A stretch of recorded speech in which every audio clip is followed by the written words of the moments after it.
सबको मेरा प्यार भरा नमस्कार। आइए जानते हैं कि गोगा पीर की छड़ी का बसेरा क्या है, कौन ये त्यौहार मनाते हैं, क्यों मनाते हैं और किस दिन ये शुरू होता है।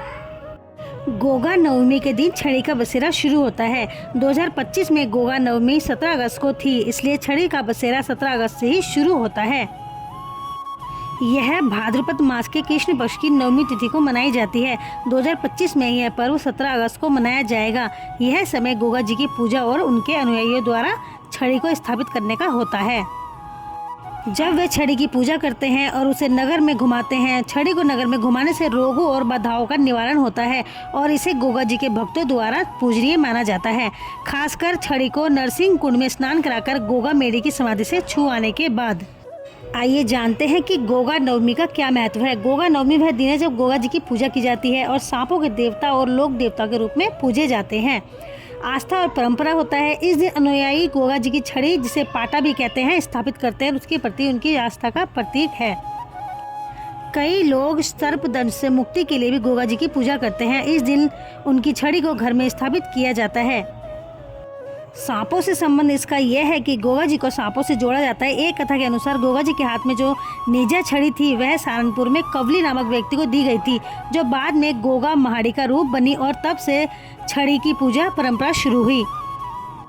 छड़ी की शक्ति को कायम रखने के लिए नरसिंह कुंड में उनका स्नान और समाधि में छुआना किया जाता है। यह बड़े ही धूमधाम से मनाया जाता है क्योंकि पूरे नगर में इसका भ्रमण इसलिए कराया जाता है, बाधाएं दूर होती हैं और हमारे ऊपर इनकी कृपा बनी रहती है।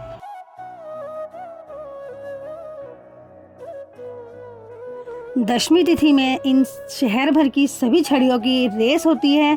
गोगा महाड़ी से इनकी रेस होती है और उसके बाद यहाँ पर एक घोघाल का मेला सहारनपुर उत्तर प्रदेश में लगता है, जो बहुत ही प्रसिद्ध है और 800 सालों से ये मेला लगता आ रहा है।